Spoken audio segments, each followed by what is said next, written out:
you, Justine. Tar Jeremy.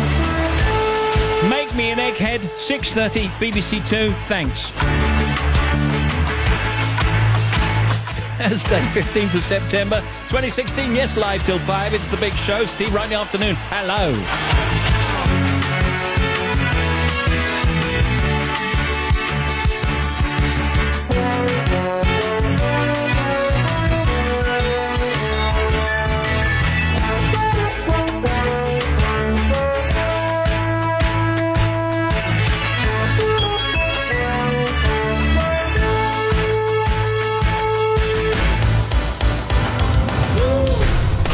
Steve Wright in the afternoon. Now playing everywhere.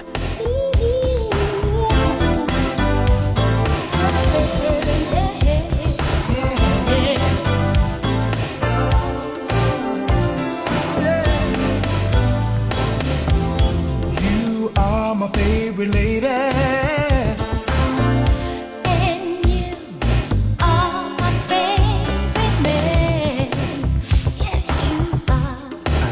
So it feels good to know that you feel the same. And forever and a day, together we will be. Nothing on this earth could ever take you away from me. 'Cause I've been kissed, but I never knew love like this. And I've been missed, but I never knew love like this. Loved someone before, but I never knew love. I had lots of loving, but I never knew love like this. You're something special. and you know you're something special too. I love you, and that's all I need to hear to make my day. 'Cause you're On my mind, on my no mind. matter what I do, nothing on this earth could ever keep me away from you. I've been kissed, but I never knew love. And I've been missed, but I never. Loved someone before, but I never knew love. I had lots of loving, but I never knew love like this. I've been here, And I've been missed, but I loved someone before, but no, I never, never, never, never. when I must sleep at night. When I must sleep at night, My dream, I hold you tight. ooh, I hold you I have tight. never had a better. To love, never love like this.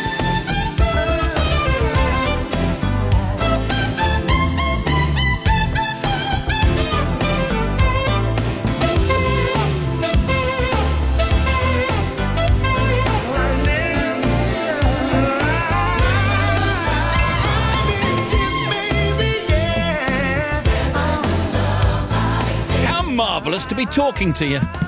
How are you? Love someone before, I can see you dancing. I never knew. Yeah. You never knew love like this before.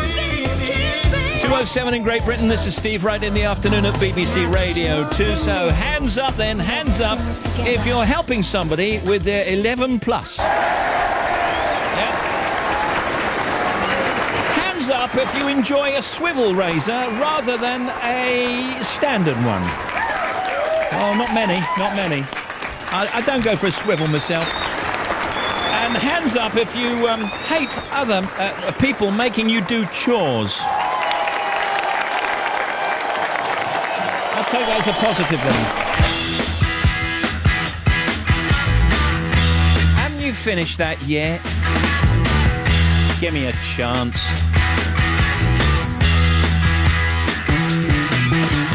Get your motor running.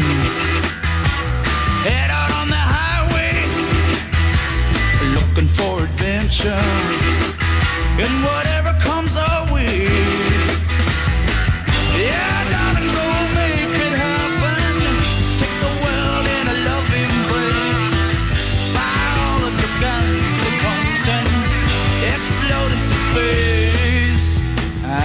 striking lightning. Heavy metal thunder, racing with the wind, and the feeling that I'm under. Yeah, darling, go make it happen. Take the world in a loving embrace. Fire all of your guns at once and explode into space. Like a true nature's child, we were born to be wild. We can climb so high, I never wanna die. Born to be wild. Born to be wild.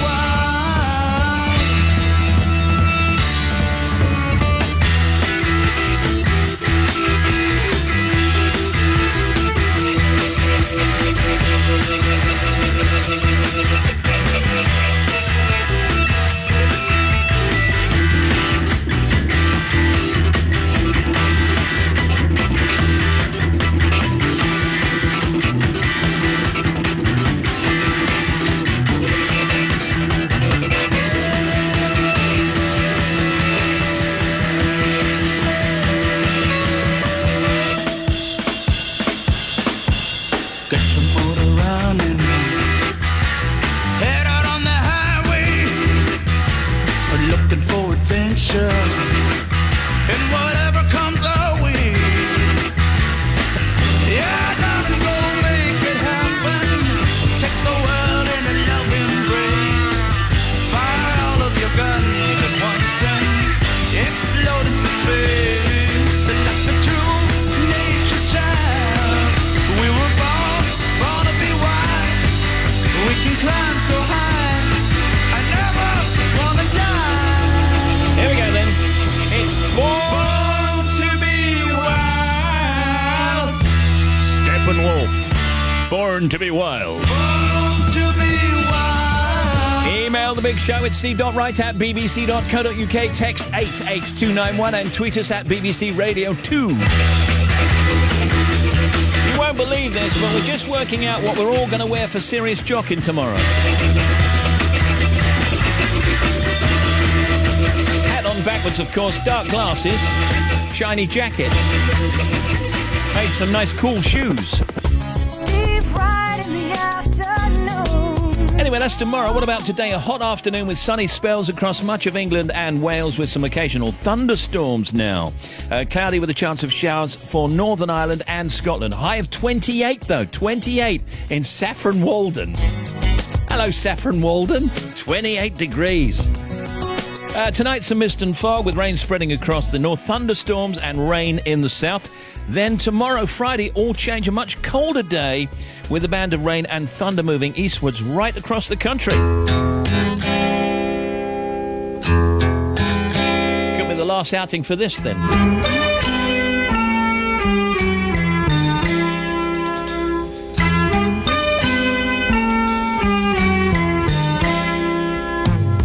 See the curtains hanging in the window in the evening on a Friday night. Little light is shining through the window, lets me know everything's alright. Summer breeze makes me feel fine, blowing through the jasmine in my mind.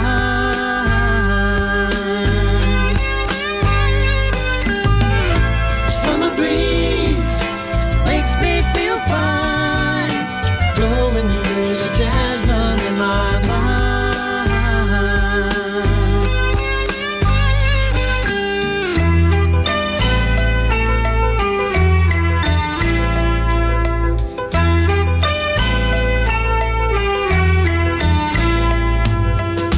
See the paper laying on the sidewalk, a little music from the house next door. So I walk on up to the doorstep, through the screen and across the floor. Summer breeze makes me feel fine, blowing through the jasmine in my mind.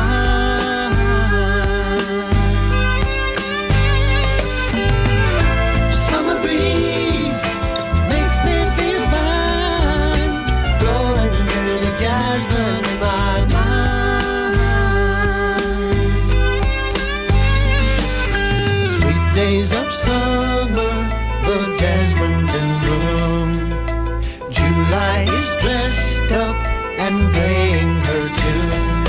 come home from a hard day's work, and you're waiting there while caring the world.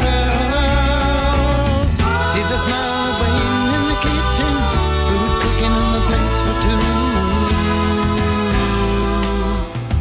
Feel the arms that reach out to hold me in the evening when the day is through.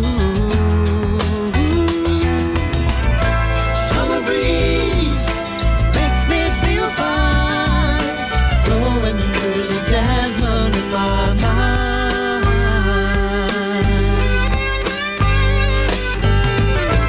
Summer breeze makes me feel fine, blowing through the jasmine in my mind. If you need a shout out, want to make a comment, anything you like, you can email steve.wright@bbc.co.uk. That's steve.wright@bbc.co.uk. Text 88291 and tweet us at BBC Radio 2. There's Seals and Crofts. Summer breeze makes you feel fine.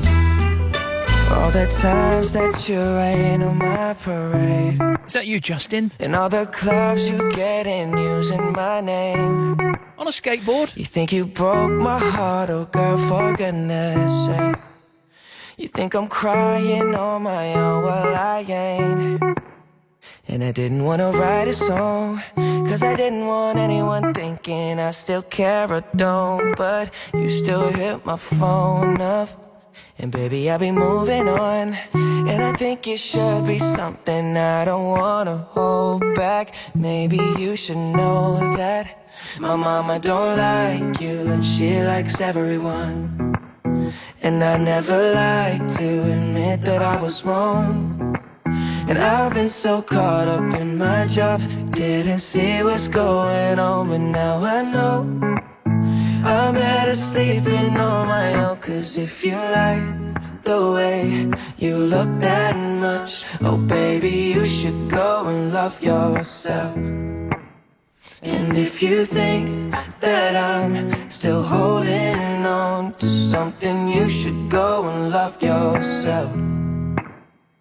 When you told me that you hated my friends, the only problem was with you and not them.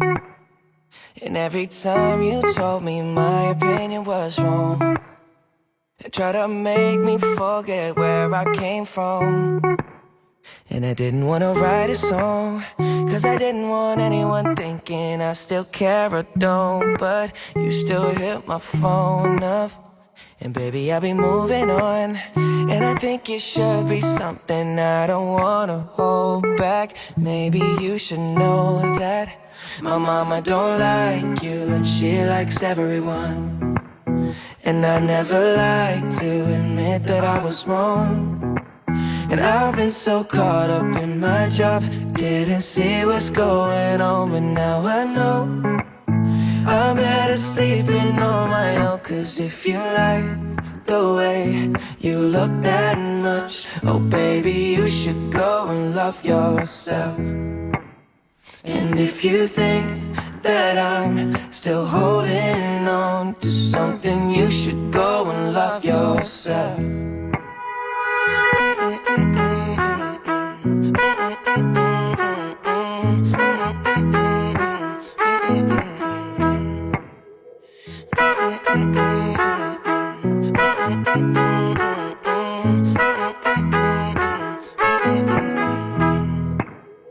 For all the times that you made me feel small, I fell in love, now I feel nothing at all. I never felt so low when I was vulnerable. Was I a fool to let you break down my walls? Cause if you like the way you look that much, oh baby, you should go and love yourself. And if you think that I'm still holding on to something, you should go and love yourself. Cause if you like the way you look that much, oh baby, you should go and love yourself. And if you think that I'm Love yourself. holding on It's Justin Bieber. then you should go and love yourself. On today's big show, the oldies chosen by Jacob Thompson from Middlesbrough. Your emails, texts and tweets, social media. News from the net, the showbiz, the lifestyle, the entertainment news. Janie Lee Grace, Tim Smith, Bobby Pryor, Matt the sports guy. There's Max McMurdo in the guests. It's recycling week and he's TV's favourite upcycler. Andy Hamilton, comedian and writer, telling us about his first ever novel. And Renee Zellweger and Colin Firth, stars of the new Bridget Jones movie. Movie stars.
Tops, if I were a carpenter. Here's a text that says, big shout out for my wonderful husband, and I think it's going to be Mick, but she's put Muck here, for my husband Muck. His 50th birthday. Hiking up Mount Snowdon with friends and family this weekend to celebrate. Love, Emma, Dylan and Billy. I love it. This says, nice to see you at the festival at the weekend. Great interview with Elton John. Keep on going with the cracking show. Glad you didn't have red trousers on at the weekend. Regards, Martin. Red trousers.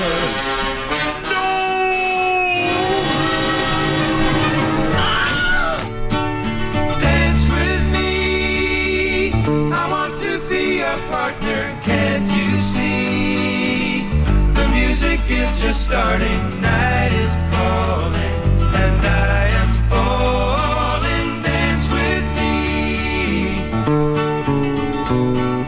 Fantasy could never be so killing. I feel free. I hope that you are willing. Pick the beat up and kick your feet up. Dance with me. Let it lift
Graham Norton, still here. Saturday mornings with Graham Norton. This'll be good. Now, if you want to get read out on the radio, here's a tip. This nice lady, Natalie, put "You are awesome." I'm going to hit print on that one. Can't believe it's not better track this week. Really was quite bad, wasn't it? Sound like a cross between a rejected ABBA track and a Dire Bond theme song. Maybe it's a grower, like fungus. Ben in Essex. Be nice. That was the 3 degrees. It's part of our musical heritage.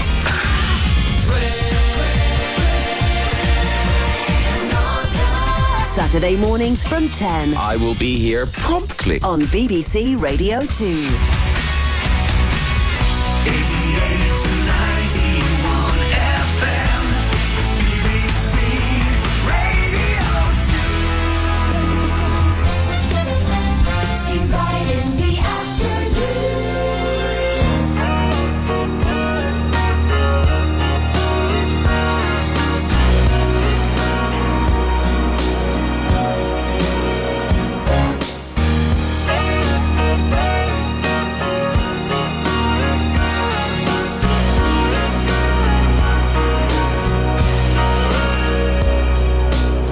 Life is a moment in space when the dream is gone. It's a lonelier place. I kiss the morning goodbye, but down inside, you know we never know why. The road is narrow and long when eyes meet eyes, and the feeling is strong. I turn away from the wall, I stumble and fall, but I give you it all. I am a woman in love, and I do anything to get you into my world and hold you within. It's a right I defend over and over again. What do I do?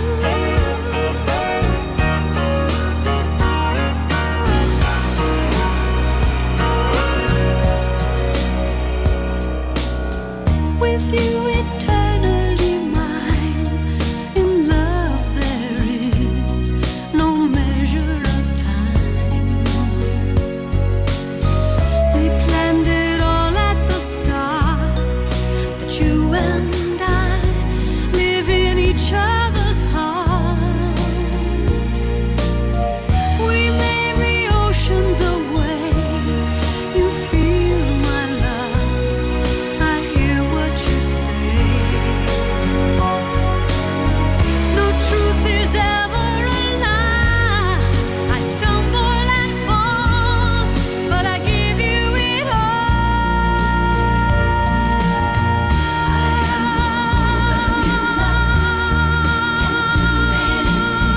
To get you into my world and hold you within.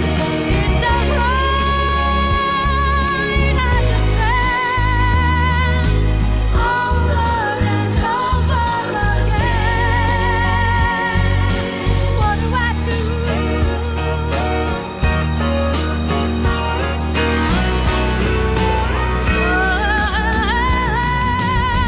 I am a woman in love, and I'm talking to you.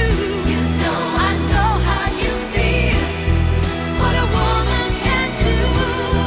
It's a right I defend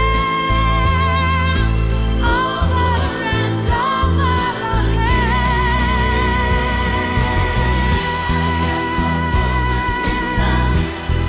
And I do anything to get you into my I am a woman in love. It's Barbara Streisand on Radio 2.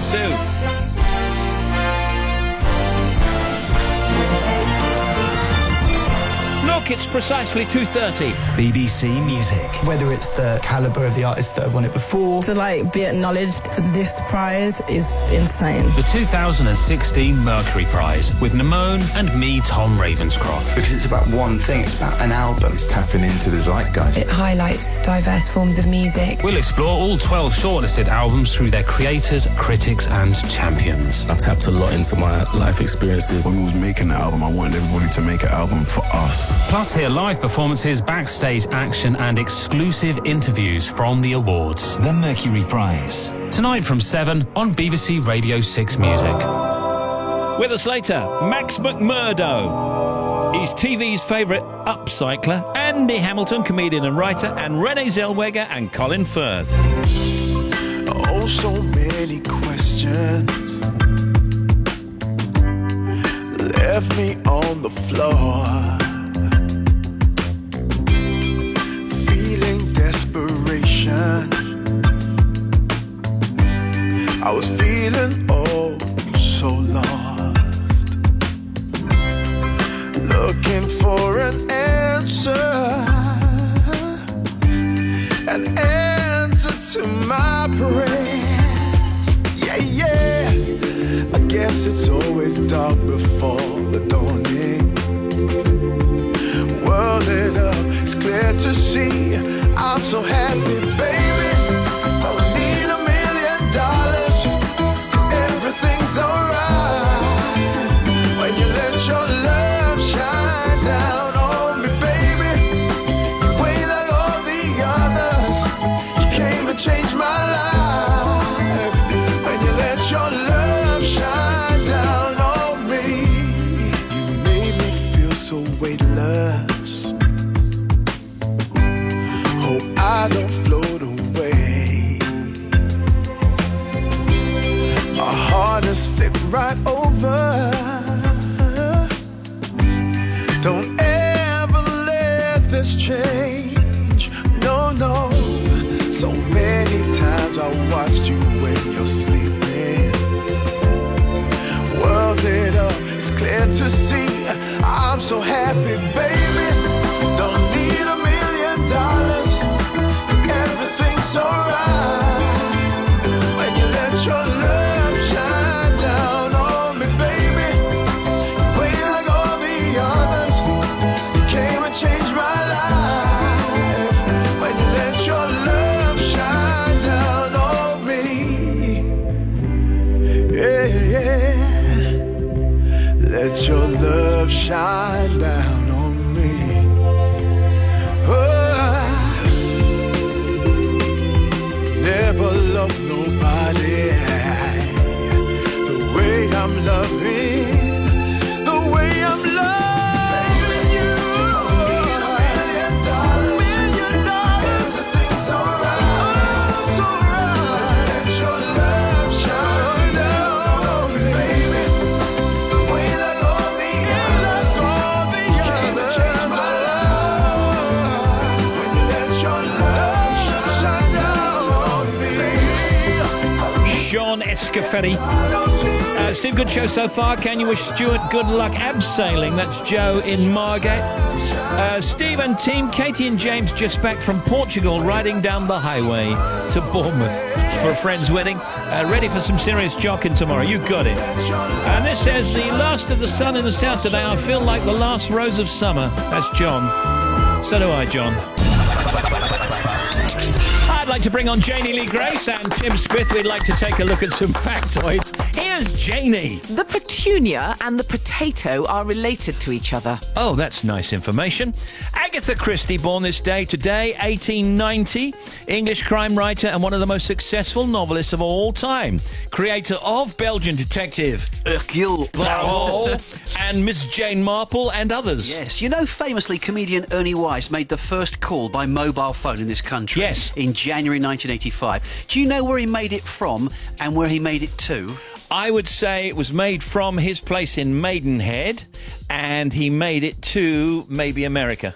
No? Want to guess, Janie? I would say he made the call to his mother. I'm obviously wrong. Go on then, tell us. It was from the middle of London's St Catherine Dock, and he phoned the mobile phone headquarters of Vodafone in Newbury in Berkshire. Wow, fascinating. Factoids. 1 enormous diamond, 6 incompetent crooks, and a security guard. Snoozing.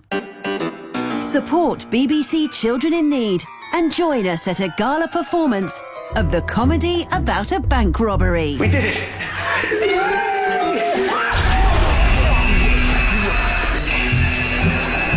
Hello. We have a limited number of tickets available for this extraordinary evening, which includes the option of a pre-show VIP reception hosted by many of the Radio 2 presenters. To be there, look for tickets on the Radio 2 website.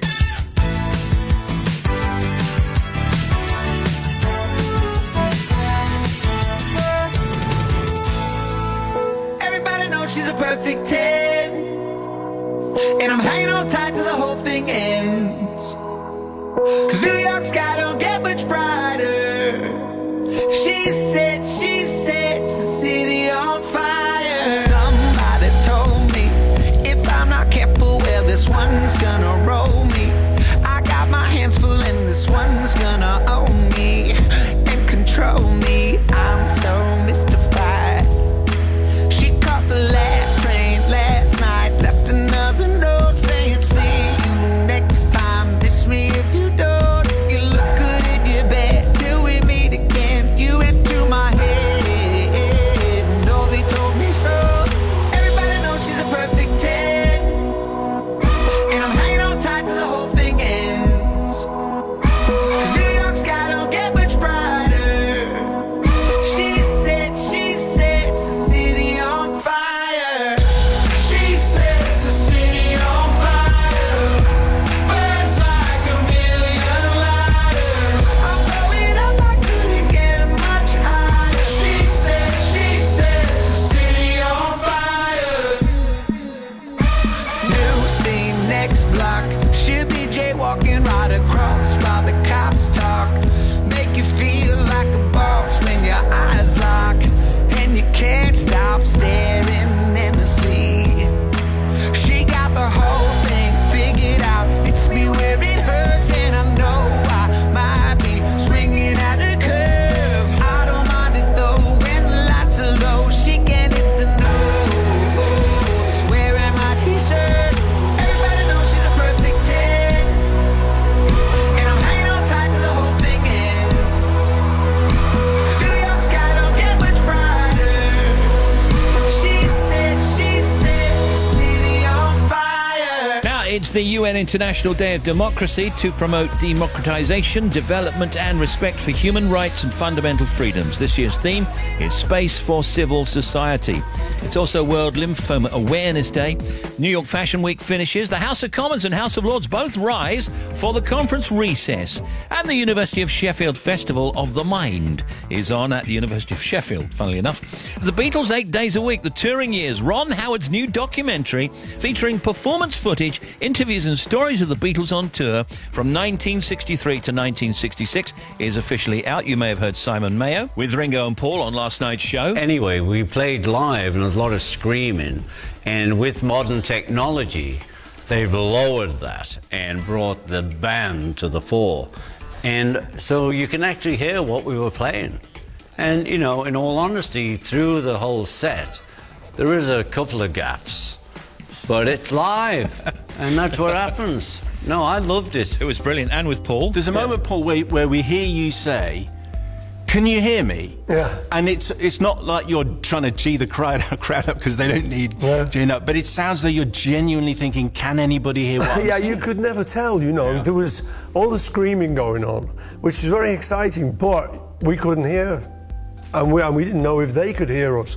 Because, you know, you talking to a mic, it's not like these days you can hear it booming in the stadium. We were working all the through monitors. There's no monitors. We were working through just the normal PA that people would use for a little stage show.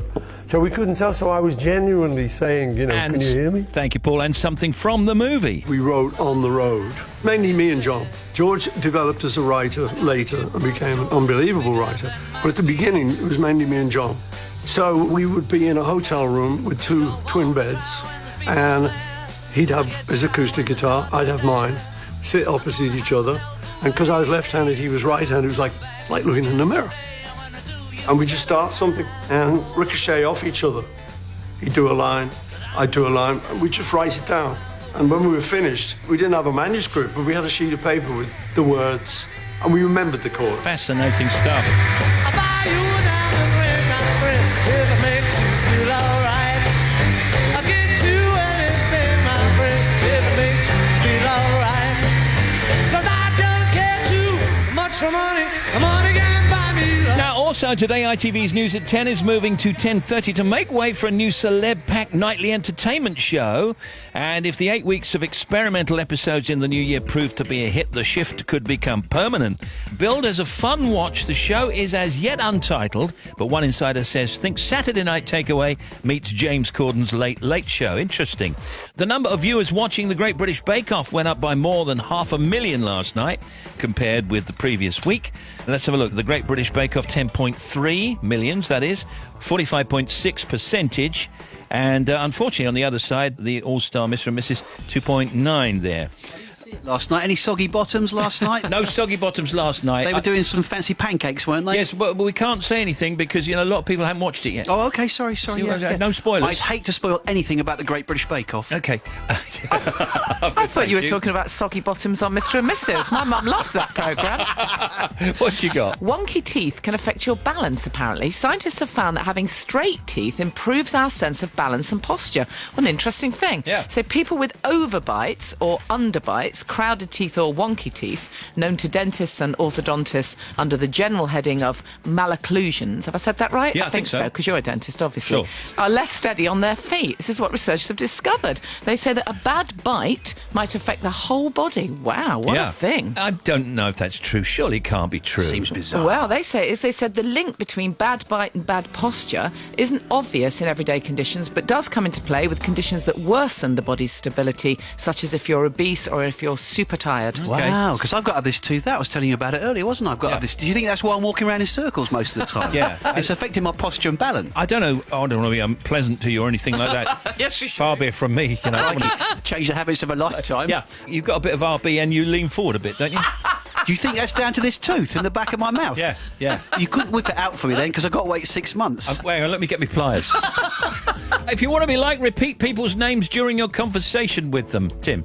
People like hearing their own names, Tim, because it establishes a more personal connection, Janie. And repeating names, Janie, will also help you remember them. That's the old politician's trick, isn't it? Absolutely, in interviews, yes. Yeah. Well, the thing is, Steve, it's like this, and I love hearing my name, don't you? Sometimes when people call you by your name, it's quite unusual. Yeah, I suppose so. Rennie Zellweger's on with us later, and Colin Firth, stars of the new Bridget Jones movie, Bridget Jones Baby. It's a pre-record, obviously. We did it a week or so ago. Andy Hamilton, comedian and writer, telling us about his first ever novel, and Max Mercado. It's recycling week, and he's TV's favourite up-recycler. To know what love feels like. From the pauper to the queen, it's something we can't fight. You can try to make believe that it's something you don't need, but everybody wants to know what love feels like. Money, fame, and fortune have a way of running out. Human nature has a way of turning things around. We're searching for an answer you wouldn't know even if you found. There's only one thing we desire when the sun goes down. Everybody wants to know what love feels like. From the papa to the queen, it's something we can't fight. You can try to make believe that it's something you don't need. Oh, but everybody wants to know what love feels like. Yeah.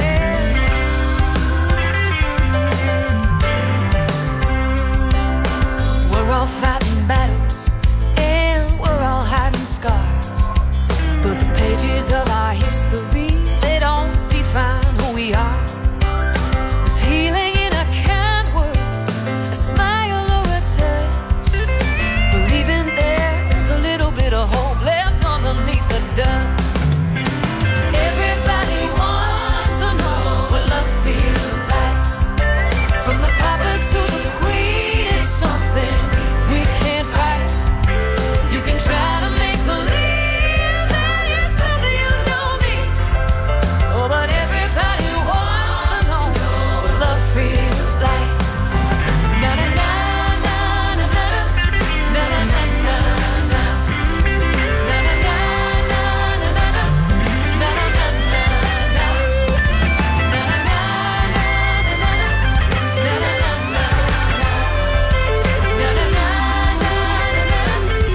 Jen Bostic. What love feels like. Let's have a look. 14-3 now. And look, it's Bobby. Look. Go ahead. Thank you. First of all, the A9. A9 is still closed. You were ready, weren't you? I was ready. Yeah. Between Pitlochry and Dalwhinnie, Steve. More ready than you. There is still a diversion where that investigation carries out. So diversion off the A9 is actually through Blair Athol itself, but traffic is coping really well. The A170, now between Kedholme and... A170, sorry, at Kedholme, between Thirsk and Pickering, is still completely blocked. This is following an earlier accident. So it's a diversion route, I'm afraid. The A41 at Broxton is also blocked completely at the A538. So if you're heading through, I'm afraid, again, you've got a diversion. The M6, both ways, still a struggle. 17 at Sandbachton, 19 for Knutsford. Really long delays both ways following the earlier problems. I mean, it's always slow because you've got the speed restrictions, but it's even slower. Give yourself time. A5 at Weedenbeck is still closed. So between Weedenbeck and Churchstowe, closed completely following an earlier accident. The M1 on the northbound side at 18 for Rugby. Between 18 and 19 for the M6, you've got 2 lanes closed. There's an accident there. The queues are back to 17. Also looking at the M1 northbound away from the M25, I can see patches actually of stop-start traffic. Couldn't find a reason for it all the way up from Hemel Hempstead, all the way up behind this accident up at junction 17. The M5 both ways 8 to 9. The M50 through to Tewkesbury, we've got this earlier accident. Now the good news is actually the motorway is open both ways, but you've got a lane closure. So it's the inside lane that's closed because a lorry crossed the central reservation. So that's going to be closed for some time while they do recovery and carry out the repairs. The M25 clockwise is busy from 9 at Leatherhead to 16 for the M40. Also anti-clockwise, the queues into the Dartford Tunnel now are even worse. They're back to junction 4, so the tail back of the queue is back to Orpington, and this is having a knock-on effect around the local area. And the M4, now eastbound, there was an accident at 5 for Langley. Now it looks like most of those eastbound queues have actually cleared through. It's absolutely fine. You weren't ready, were you, Steve? You weren't, right. No, I'll be back in 40 minutes. Ready. I knew you were going to say that. Thank you, Bobby. Can you and the gang wish me, Luck, a happy 36th birthday, and me, Kate, 60 today. Thank Mary Jones for a fab few days in Dorset. Loved it. And that's Tar from Kate Turner travelling back to Barnsley. I think I got that right. Now, Brandy and Monica, the boy's mine.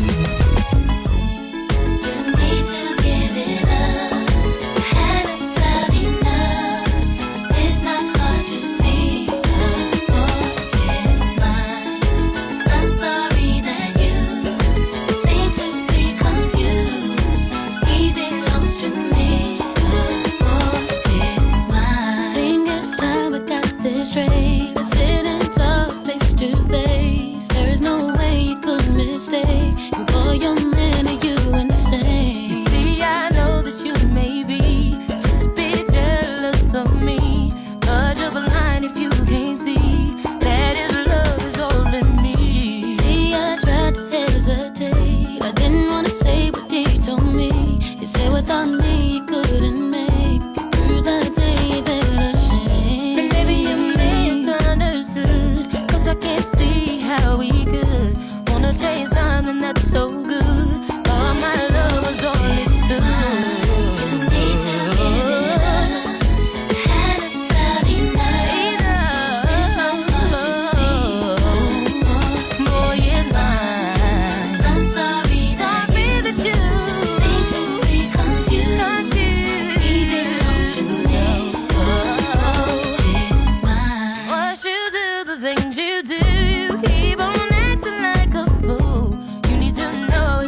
Radio 2, The Boy Is Mine. You can email steve.wright@bbc.co.uk, text 88291, tweet us at BBC Radio 2.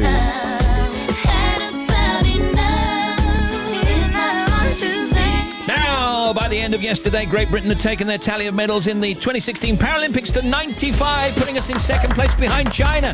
Dame Sarah Storey and Hannah Cockcroft both won their second golds in Rio in the 400 metres and the cycling time trial, respectively.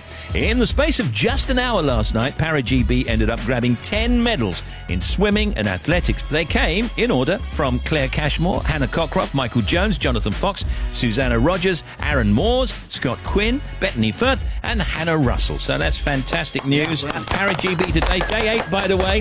54 gold medals available today, and Para-GB are competing in the equestrian, canoeing, swimming, hand cycling, wheelchair basketball, archery athletics and wheelchair rugby. Something Tim and I were talking about earlier on, the number of motorists illegally using mobile phones while at the wheel is rising. An RAC survey suggests. It says 31% of motorists said they used a handheld phone behind the wheel, compared with 8% in 2014. And this obviously has to stop. I mean, these people must be stopped from using their phone and certainly texting or doing anything. How are you going to police it? We've always said this. It's absolutely right to say it's got to be stopped, of course. And it started off with just a fine, then the fine went up. Now it's points and sometimes it's ban on driving. But how can you police it? There are so many motorists. I saw 3 on the M40 this morning. But I think it's so interesting. It's not just if you're using a handheld phone. It's also distractions. I heard an RAC guy say that he'd seen somebody with the phone in a cradle, so you'd think that would be okay. But there was a face on the screen and he was taking a video call. Now, obviously, the phone's on the cradle, so his hands are at the wheel. But how distracting is that? Yeah. That's totally distracting. It's not just about whether you're holding the phone. Well, what about those people now? I mean, I have one myself, but I haven't really used it yet. You know, you've got a little video thing, a little camera in the front there. But does that actually distract you? That's the question I'm asking. Well, it shouldn't do if it's just filming, unless you're watching what it's filming at the same time. Then obviously that is hugely dangerous, yes. Yeah. Also, you were talking about sat-nav, weren't you? Sat-navs, yeah. I've got a sat-nav in my car, which I can still alter when I'm driving along. That shouldn't happen. When I first had a sat-nav in the car, you couldn't do it. Once you had the engine started and you were moving, the sat-nav froze, or at least you couldn't alter the sat-nav. Right. But I think that's hugely dangerous as well. Yeah, it is. We've got Renee Zellweger and Colin Firth, stars of the new Bridget Jones movie, on with us later. Also Andy Hamilton, Max McMurdo, or McMurdo, yeah, that's it, McMurdo. He's an upcycler. And here's Janie Lee Grace, what you got? Pop-up books, you know, there's ones for children. Oh, You know, yeah. you'd think that they were a really great way to encourage a toddler to engage with a book. But they say now having pop-ups, flaps and different textures on the page actually makes it harder for young children to learn new words. Researchers have discovered that three-dimensional features distract youngsters, we're back on distractions, from the task of remembering vocabulary because they treat the book like a toy. Right. This is really interesting. It is. It's a researcher from Royal Holloway, University of London, who looked at toddlers aged 25 months. They were split into 2 groups. They looked through a book with a researcher, introduced them to a piece of fruit that they hadn't seen before, and the 2 books were identical except that one had flaps to lift and the other didn't. So they're basically saying interactive features seem to enhance their tendency to treat books as just another type of toy rather than something that they would see as a book, and so they might retain the information. Oh, that's very interesting. It's Brendan O'Carroll's birthday today. Happy birthday, Brendan. Here he is. I've often thought since that Mrs. Brown could be my mother without the education. She has that spirit that you will see in the Irish football fans. We won't take any guff, but we love everybody. She just has a heart of gold. She's very loose-tongued as well. She has a fishwife's tongue, honest to good God. Some of the things that woman says. Do you think? Thank God she doesn't understand them. I do think she treats Grandad very, very badly at times, though. That's the only thing I take issue with. That's poor. Tim, I appreciate that, but if you knew Grandad, trust me, you'd be the same. You'd treat him the same. You're on the big show.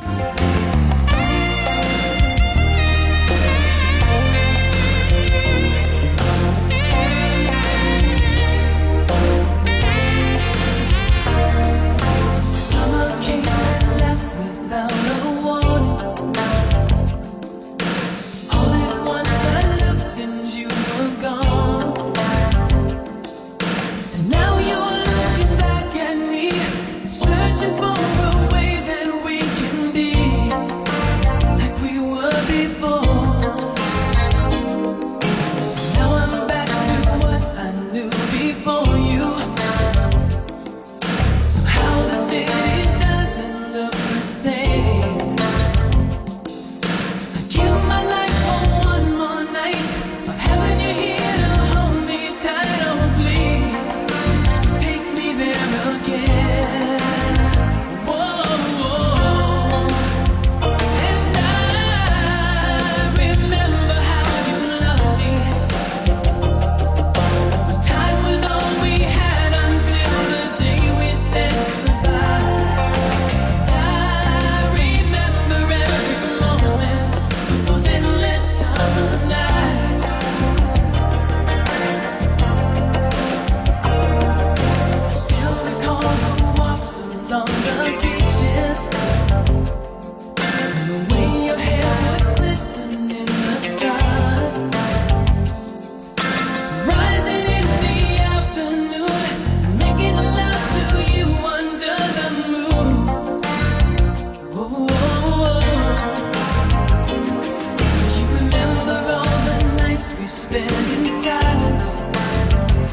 is your proper Steve Wright in the afternoon song, isn't it? Richard Marx, The Endless Summer Nights.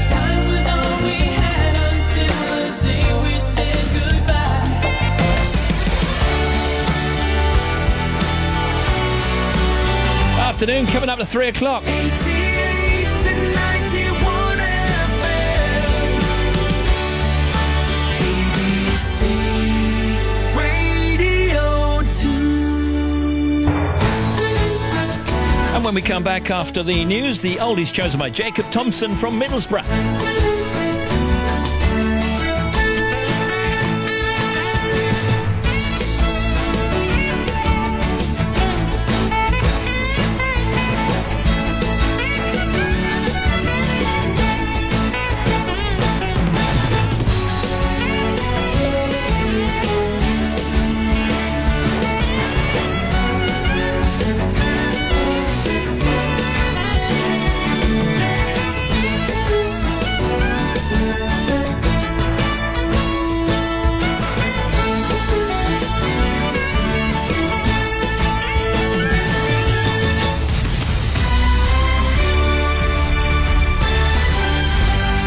BBC News at 3 o'clock. This is Justine Green. The government has given the go-ahead for a new £18 billion nuclear plant at Hinkley Point in Somerset, 2 months after the Prime Minister ordered a review of the plans. 2/3 of the funding for the project will come from France and 1/3 from China. Ministers said significant new safeguards were being imposed to protect the national interest. The government will have a special share in all nuclear projects to ensure significant stakes can't be sold without its consent. The former Energy Secretary during the coalition government, Ed Davey, said the then Chancellor George Osborne had dismissed this plan. I suspect that George Osborne was so keen to send positive signals to the Chinese that he was prepared not to go the extra mile for national security, which I believe we needed to do as a Liberal Democrat. And it looks like Theresa May has now gone to the proposal that I first tabled. Prosecutors are considering whether or not to charge 5 police officers over the way they dealt with a 23-year-old man who was paralysed when he was restrained outside a nightclub in Bedford. Julian Cole, a sports science student, broke his neck and suffered severe brain damage. Police are investigating the shooting dead of a 52-year-old mother of 9 and her 21-year-old nephew at their home in North London. Our reporter Jason Roseham sent this report from outside the flat in East Finchley. Family and friends have told me the auntie is Annie Basala Akofo, who's 52. She had 9 children and came to London from the Congo in 1991. Her nephew is Beverly Akofo, who's 21, and he was visiting his aunt last night. There is a suggestion that the incident is possibly gang-related. Family and friends saying it could be mistaken identity, but that's not confirmed by police. No arrests have been made by police so far. The mother and grandmother of a 6-month-old girl who was mauled to death by an illegal pit bull terrier have both been jailed for 2 years. Molly May Wotherspoon died at her home in Northamptonshire after the attack in October 2014. Claire Riley and the child's grandmother, Susan Alcott, had admitted knowing the dog was dangerous. Ms Riley's father, Colin Riley, said his daughter was heartbroken at the death of her baby. She's a wonderful mother, despite what everybody and how it must look to the media. She's not that. She absolutely idolised that baby, still does this. Not a day doesn't go by or a week go by we don't go up to that graveyard twice a week. She really is hurting. The government has agreed to reduce the number of people it can appoint to the new board of the BBC, but announcing the BBC charter for the next 11 years, the Culture Secretary Karen Bradley told MPs that the corporation would have to reveal the name of any presenters earning more than £150,000 a year. And as you've been hearing on the show, the number of drivers illegally using handheld mobile phones is rising, according to research by the RAC. In its annual survey, it found that 31% of motorists admitted to using the devices behind the wheel, up from 8% in 2014. That's the BBC News at 3 minutes past 3 on Extra 4. Thanks, Justine.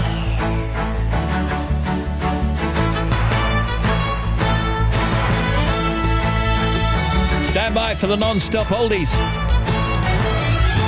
Now, the non-stop oldies, brought to you daily by Steve Wright in the afternoon.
in the wishing well.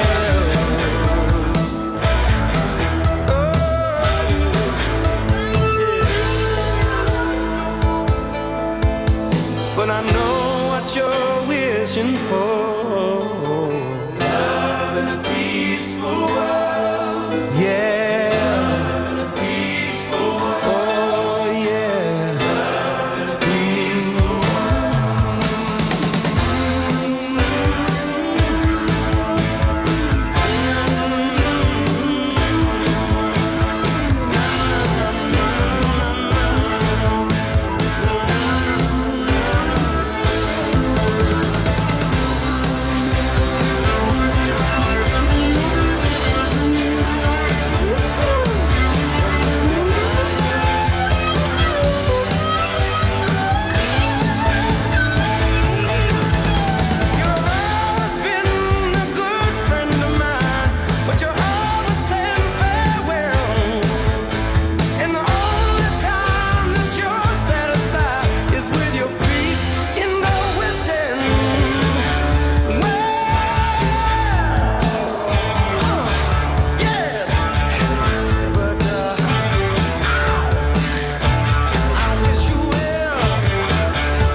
Thompson from Middlesbrough picking these non-stop oldies. Every day, non-stop oldies. Non-stop.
Stevie Wonder, Part-Time Lover. Rennie Zellweger and Colin Firth with us soon. Well, I say soon, about 25 minutes. Stars of the new Bridget Jones movie, Bridget Jones Baby. Pre-recorded interview, fantastic movie. Andy Hamilton, comedian and writer, telling us about his first ever novel. And Max McMurdo, it's recycling week and he's TV's favourite upcycler.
Picturing Chuck doing that walk across the stage. Chuck Berry, Johnny Be Good, one more time. His mother told him someday you will be a man and you will be the leader of a big old band. Many people coming from miles around to hear you play your music when the sun go down. Maybe someday your name will be in lights saying, Johnny Be Good tonight, go, go. Yeah, go. and these oldies chosen by Jacob Thompson from Middlesbrough. Hello, Steve. I'm 23 years old. I run my own window cleaning business, got his own chamois leather. And I've been happily married to my lovely wife Heidi for 2 years now. My musical tastes are all over the shop, which I have to put down to being exposed to proper music at a very young age by my parents, of course. My dad played bass in a heavy rock band called Black Rose for a number of years before I was born. So between him and my mam, they taught me how to appreciate the finer musical points in life. My mum loves 60s music and also she likes a bit of funk, lots of other stuff. A lot of my choices are songs that remind me of good times dancing around the living room with her when I was a kid. Jacob Thompson in Middlesbrough. Got yourself a badge and you're picking these oldies. Now Toto, Africa. I hear the drums echoing tonight, and she hears only whispers of some quiet conversation. She's coming in 12:30 flight. The moonlit wings reflect the stars that guide me towards salvation. I stopped an old man along the way, hoping to find some old forgotten words or ancient melodies. He turned to me as if to say, hurry boy, it's waiting there for you. Gotta take a lot to drag me away from you. There's nothing that 100 men or more could ever do. I bless the rains down in Africa. We're gonna take some time to do the things we never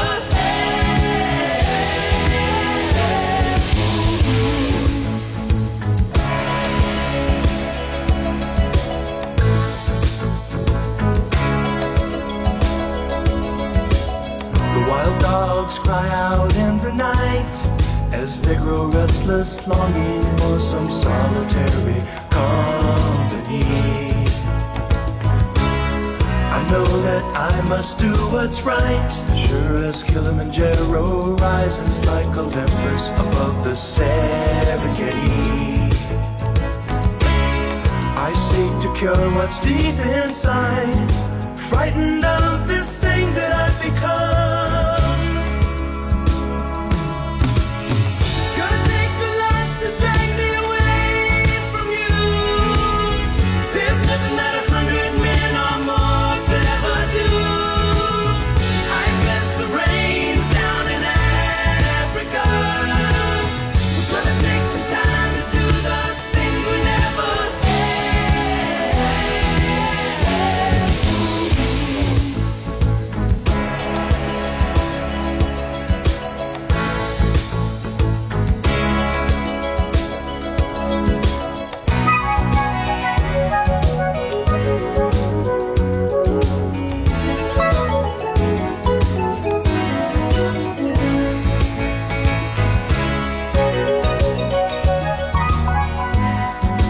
Hurry, boy, she's waiting there for you.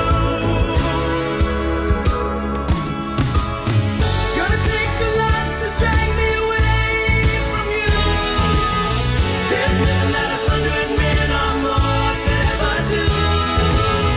I bless the rains down in Africa. I bless the rains down in Africa. I bless the rains down in Africa.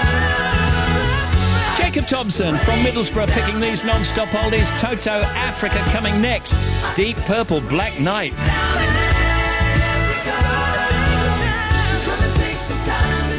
Every day, non-stop oldies. Non-stop.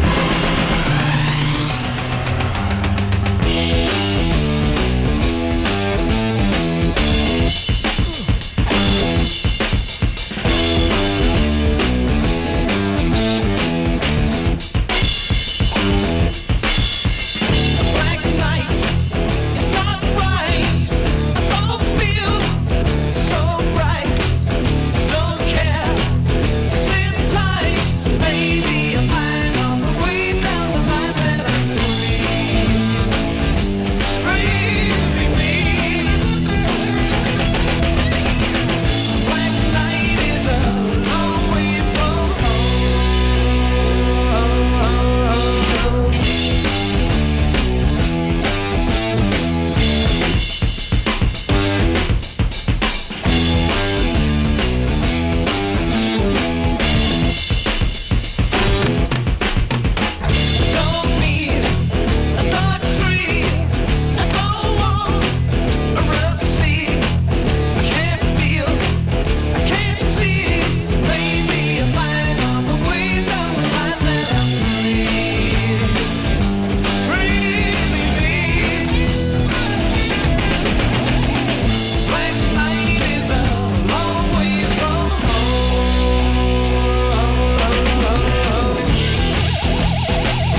forgotten all about that. That's a great song. Deep Purple.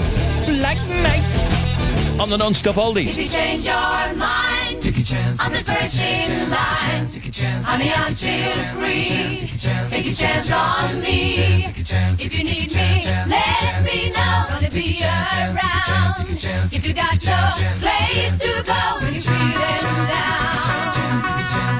If you're all alone, when the pretty birds have flown, honey, I'm still free. Take a chance on me. Gonna do my very best, and it ain't no lie. If you put me to the test, if you let me try, take a chance on me. That's all I ask you, honey. Take a chance on me. We can go dancing, we can go walking, as long as we're together. Listen to some music, maybe just talking, get to know you better. 'Cause you know I've got so much that I wanna do. When I dream I'm alone with you, it's magic. You want me to leave it there, afraid of a love affair, but I think you know that I can't let go. If you change your mind, I'm the first in line. Honey, I'm still free. Take a chance on me. If you need me, let me know. Gonna be around. If you got no place to go when you're feeling down. If you're all alone, when the pretty birds have flown, honey, I'm still free. Take a chance on me. Gonna do my very best, and it ain't no lie. If you put me to the test, if you let me try, take a chance on me. Take a chance on me. Oh, you can take your time, baby. I'm in no hurry. Oh, I'm gonna get you. You don't wanna hurt me, baby. Don't worry. I ain't gonna let you. Let me tell you now, my love is strong enough to last when things are rough. It's magic. You say that I waste my time, but I can't get you off my mind. Oh, I can't let go. 'Cause I love you so. If you change your mind, I'm the first in line. Honey, I'm still free. Take a chance on me. If you need me, let me know. Gonna be around. If you got no place to go when you're feeling down. If you're all alone, when the pretty birds have flown, honey, I'm still free. Take a chance on me. Gonna do my very best, baby, can't you see? Gotta put me to the test. Take a chance on me. Take a chance on me. Honey, I'm still free. Take a chance on me. Gonna do my very best, baby, can't you see?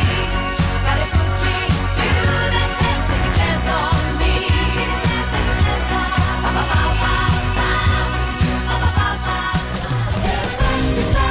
It's hit after hit, the non-stop oldies every day.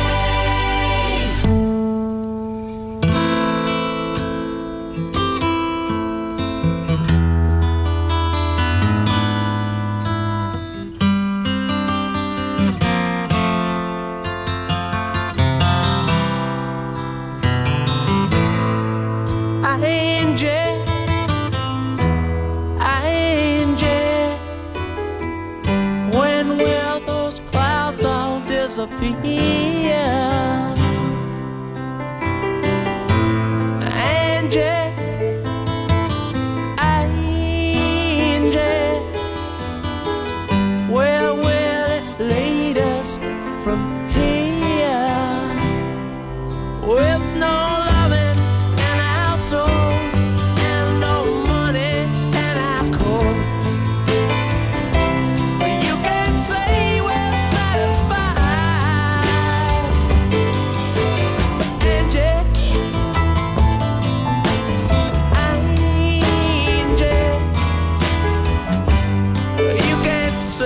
we never tried. Angie, you're beautiful, yeah. But ain't it time we said goodbye?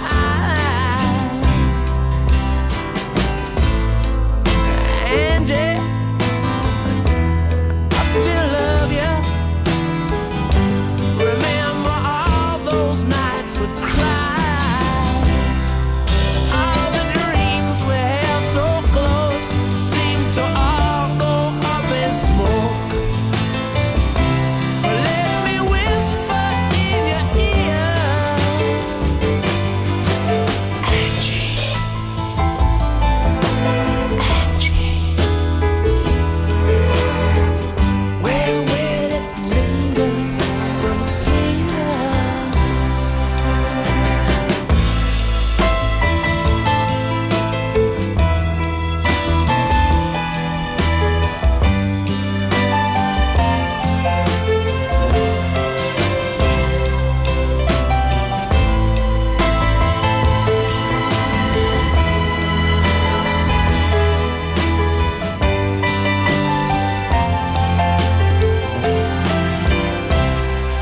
Oh, Angie, don't you weep. All your kisses still taste sweet. I hate that sadness in your eyes. But Angie,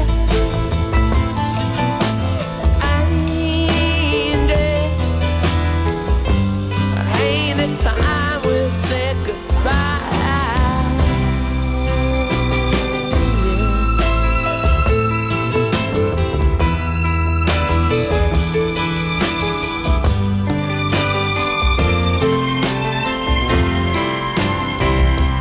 With no loving in our households and no money in our coats, you can't say we're satisfied. But Angie, I still love you, baby. Everywhere I look, I see your eyes.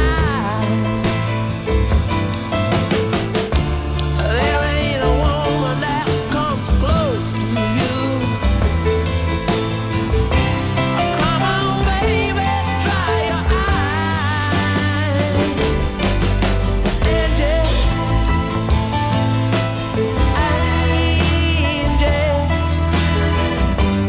ain't it good to be alive? Rolling Stones, Angie.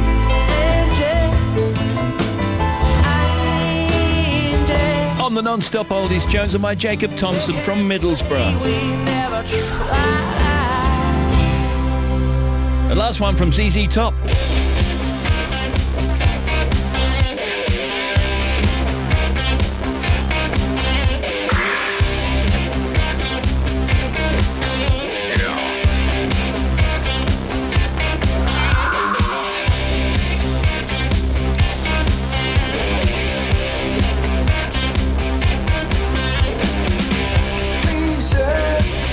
Lose you, and I don't know where I'm going to.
love that swaying from side to side they do, don't you?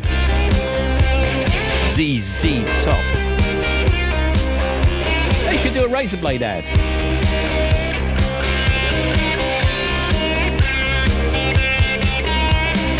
Yeah, those were the non-stop Ollies. Thank you for them. Steve, can you say big thank you to my husband Frank for a great weekend in Brussels, and wish my son Gareth a careful recovery. We're driving back to Bournemouth from Grimsby after visiting him. Thank you from Angela. Hey, Steve and team, can I request a mention for my beautiful daughter Bianca, who's being interviewed at the moment for cabin crew? Also, she's just had her 22nd. Very proud of her. Mike, Dad, and Becky. So that's Mike, the dad, and Becky.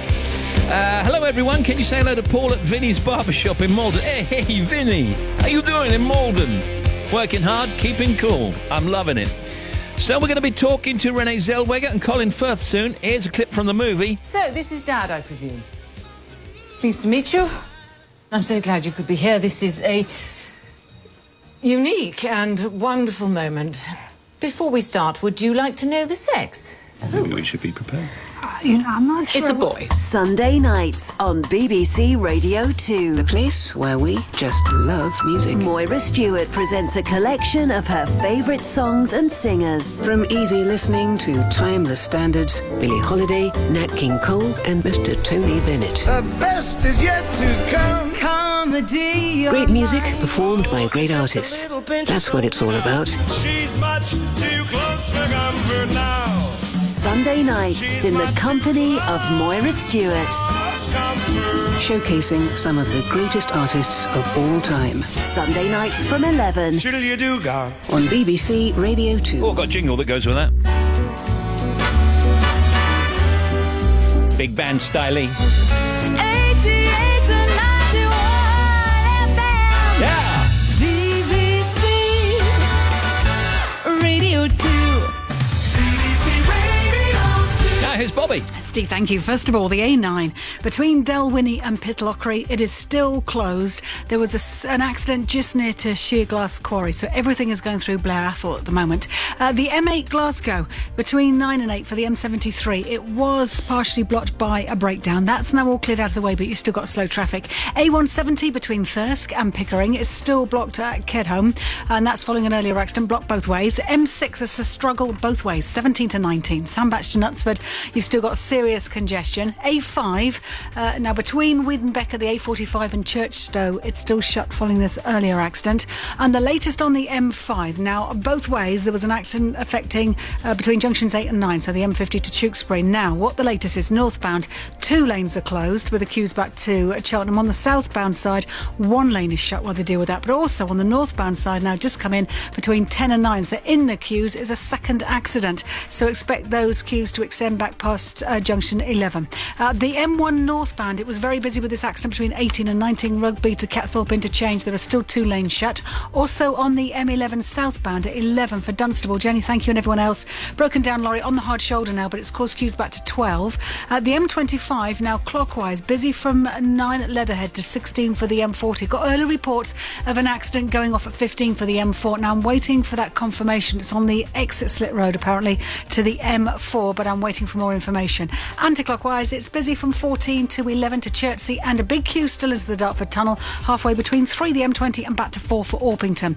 Now finally the A2 before Canterbury, between Faversham and Canterbury, is closed. It's closed before Dunkirk, so before the A2050. The queues are on the coastbound M2, already queuing way back before Faversham, so it's past that junction 6. What's going to have is a knock-on effect on the A2 through Faversham itself. Herne Hill and Bourton are going to be really heavy with traffic trying to find other way round the official diversion, so just be aware, and I'll be back with more in about 20 minutes. Thank you to Bobster.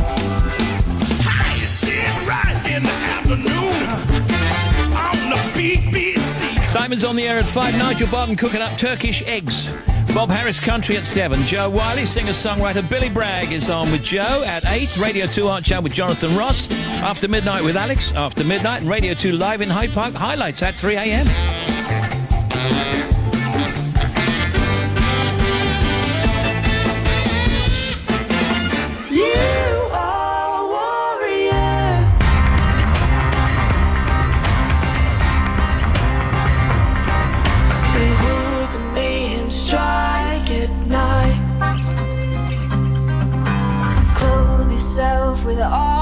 of the light.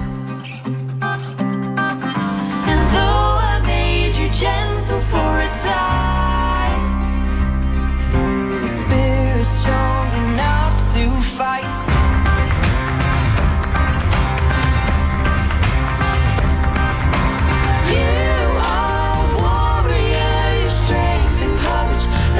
Within your heart, daughter, can't you see your power never fades? For my armor keeps you safe.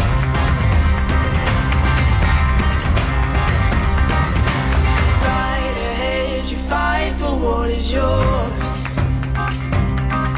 So take your sword, protector of them all. The heart may be a battle in its own. Don't hesitate, you'll never be alone. You are a warrior, your strength and courage lies within your heart.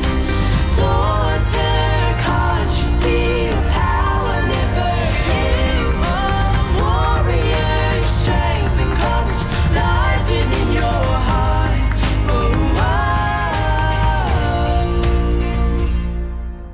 You will not grow weary. You will never cease. You have been made warrior. For your heart belongs to me. For your heart belongs to me. For your heart belongs to me. Warrior Daughter, Wildwood Kin. An interesting song that is. Stephen Coe, can you say a massive happy second birthday to our beautiful granddaughter, Lucy Jo Harris, please? All of our love from Nana and Poppy, Beryl and Barry Harris. And it says, great show as always. Now, Ellie Goulding. Fire and ice. This love is like fire and ice. This love is like rain and blue skies. This love is like sun on the rise. This love got me rolling the dice. Don't let me lose. Still falling for you. Still falling for you. It took us a while. With every breath a new day. With love on the line. We've had our share of mistakes. But all your flaws and scars are mine. Still falling for you. Still falling for you. And just like that, all I breathe, all I feel, you are all for me, I'm in. And just like that, all I breathe, all I feel, you are all for me. No one can lift me, catch me the way that you do. I'm still falling for you. Theme from Bridget Jones, baby. Got Rennie Zellweger and Colin Firth on the line. They're in some very, very posh hotel, and we're in our little sad studio here. Renee, how are you? I'm fantastic. How are you? Yeah, we're very good. Thank you very much. And Colin, how are you, my friend? I'm fantastic, thank you. Now, at time of recording, I saw the film, and I loved it, Colin, and I'm a bloke. I know, and it's interesting. The blokes who see it, they say they love it, and then they have to insist that they're a bloke. Excuse me, I'm a bloke, Colin. I don't have to insist anything. I've seen it. I liked it as well. He insisted. Yes. I'm going to ask Renee, what was it like being back as that character? And all the corny questions, how long did you prepare this time for her? And what was it like working with Colin again, of course? Happy reunion on all fronts. Happy to be reunited with fun Bridget Jones and lovely Mr. Colin Firth, who is fantastic. Yeah. That's a good answer. Yeah, that's a great answer. And she is, well, are we allowed to kind of go through the story just a little bit? Well, she's having a baby. Try and stop short at the end, yeah. Yeah. So tell us a little bit about what occurs to her as we start the movie, please, Renee. Okay. Interesting dilemma. I guess, what would you say? She's a little more professionally established than she was previously. Highly effective. There we go. That's Yeah. a good word. Yeah. Yeah, she's probably a little more mature. She's definitely older. And she's working in news. Yes, she is. She's producing, in fact, her own news program. Yeah, so she's done very well for herself. But, you know, life is still a little messy in some regard. I think she's still lovely. She's got that warmth about her. But of course, and we can say this, she's still on her own. Yeah. She doesn't seem so unhappy with that, though, does she? know. I No, think I she's think quite she's enjoying the all right. independence. Yeah, I think it's the men who come along and mess it all up. Well, it's funny you should say that, Colin, because actually we can't say any more about the film now, can we? No, that's it. It ends about 5 minutes after that. Yes. Listen, how much can we say seriously about this plot? Well, we can say that given the title of the film, there are paternity issues involved, can't we? Oh, that's fair. Of course. Yes. That's the setup. Yes. So you're beginning to get the hang of this. Thank you, You're allowed to set the film up. Tell them the ending if you like. No, don't do that. I did notice, Colin, that you're quite stiff, aren't Yes, somebody you? else said that. I didn't know I could get stiff, but apparently I have. But, I mean, that's the role, isn't it? I think I was going for loose-limbed and a much more sort of chilled. I thought I was the extrovert, Darcy, but I think this is sort of arthritic or something. I think I just want to make this comment that you should certainly Google up your map of London, because there's one scene in it where you're carrying somebody, and one do minute... I carry it from W6 to W... Yeah. One minute you're in Bermondsey, and the next minute you're on Chelsea Bridge. But there are huge parts of the world where no one's going to know that. Yeah. That's usually how London gets filmed. You'd have walked 10 miles. How do you know I didn't? You ask why I'm stiff? Good point. Jamie Lee Grace has got a question here. Were you always a fan of these books? Or was it always, a complete dream when you first got this role? Both. I mean, who wasn't? Immediate affection for her. Love this character. And yeah, I couldn't believe it, really. When they called me, I couldn't figure out why. I was really grateful. How easy was it for you to slip back into the English accent? I moved here about a month before we start pre-production and start listening to it, so it becomes familiar again. And then I've got a very cruel and strict red-headed dialect coach who's standing by looking at me very sternly. I never questioned it. There's strict sort of instructions on things. I couldn't see the problem. I have a problem with what you're listening to now. This Texas thing doesn't sound authentic at all. How much help did you give her, Colin? Because you speak quite nice, don't you? Yeah, he does okay. Yeah, well, I've been working quite hard on it for 55 years. But no, she just certainly doesn't need any help from me. I'm Bridget, and this is Jack, and this is Mark. Oh, lovely. You're our second same-sex couple today. No, actually. Absolutely. We just need the gift of a baby to make us feel complete. You must be the surrogate? Exactly, yes. Just helping this wonderful couple make their dream come true. Yes, I see you crying. Yeah, yeah, yeah, yeah, yeah. And I feel your broken heart. Yeah, yeah, yeah, yeah, yeah. I can feel your hurting. Yeah, yeah, yeah, yeah, yeah. Still, you choose to play the part. If you let me be, I'll be all you need. All you need. I wanna be the only one to hold you, touch you from the right. I wanna be the only one to soothe you, erase all the pain. I wanna be the only one to love you over again. I wanna be the only one, the only one, the only one I am. Now you deserve a mention. My Lord, you do. You can have the best of life. With all this, I'll give you a pure love that gold can't buy. If you take a chance, I'll be worth the chance. Worth the chance. Oh, I wanna be the only one to hold you, touch you from the right. I wanna be the only one to soothe you, erase all the pain. I wanna be the only one to love you over again. I wanna be the only one, the only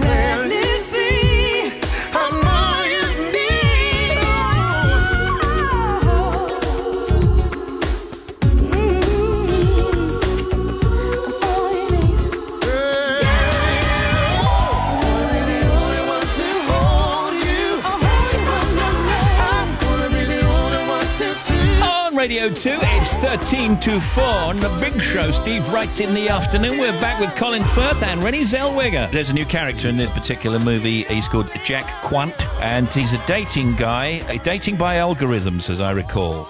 Tell me who plays Jack and what it was like working with this man. Well, nice Patrick Dempsey said yes when we called and asked him to come and play. Yeah. And he's kind of wonderful. He actually brought the whole thing into 3D because for a while he was the least developed character for obvious reasons. So I think the evolution of that character, it was slow at first. And I think once Patrick came along, he's very smart. And suddenly it all started to make sense. Most people will describe him in terms of his jawline and the blue eyes. And So he's definitely a very, very formidable adversary. And how did you two meet? Oh. Yeah. It's sort of a funny story, sort of. You see, a few months ago, on the 4th of the month, I met Jack at a music festival. Right. And we got on very well and sort of had relations. I mean, this is a great feel-good movie, and somehow, I think now, only in Britain could these kinds of films, these cosy, warm, lovely stories where you care about every character and you follow the story and you believe in it, it seems that we can make those better than others now in Britain. Well, possibly, although I think the description you've just given of a genre might make some people want to vomit. Sorry. No offence. No, I just mean that you've got to get them right. We all know how many bad rom-coms have been out there. And I think there's some people who've even been discussing the fact there hasn't been a good one for a while because they can be derivative of each other and all that sort of thing.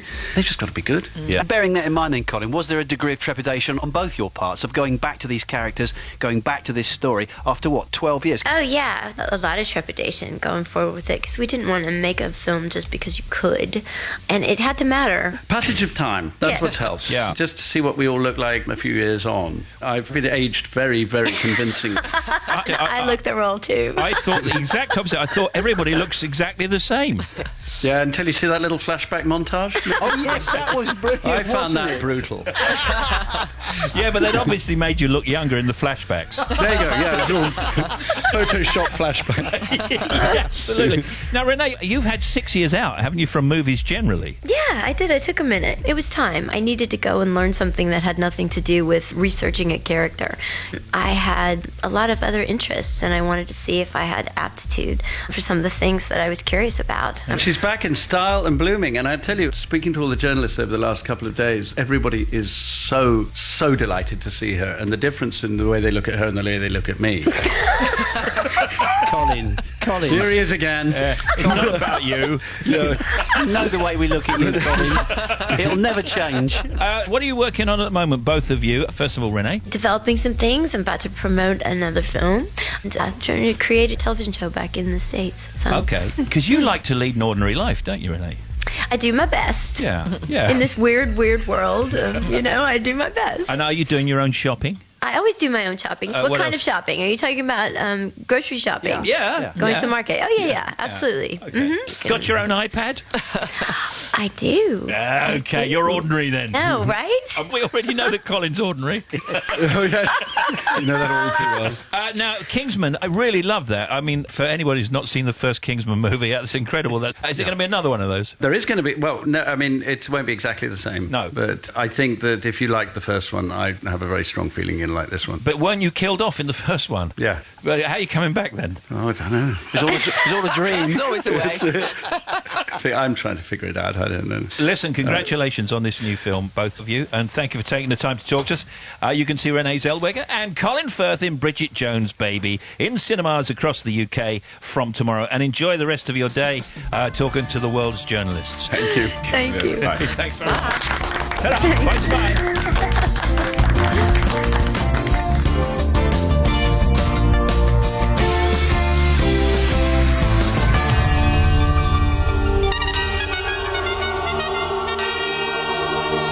Steve Wright in the afternoon. Radio 2.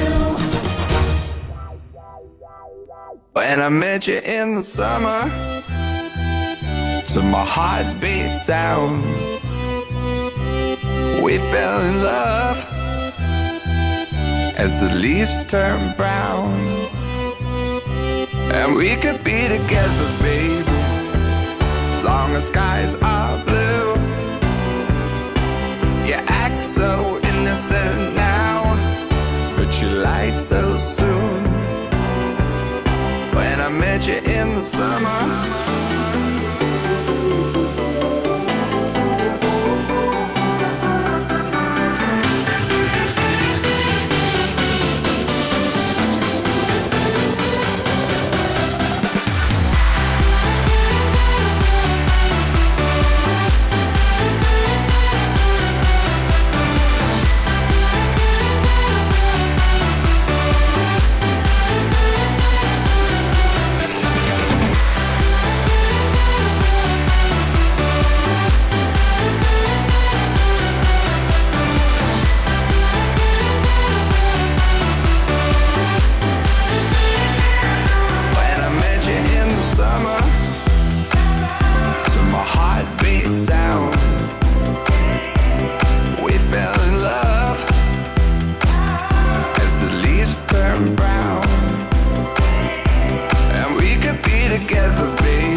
doing all my summer songs today, just in case.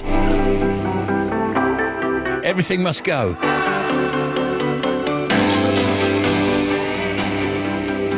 Summer.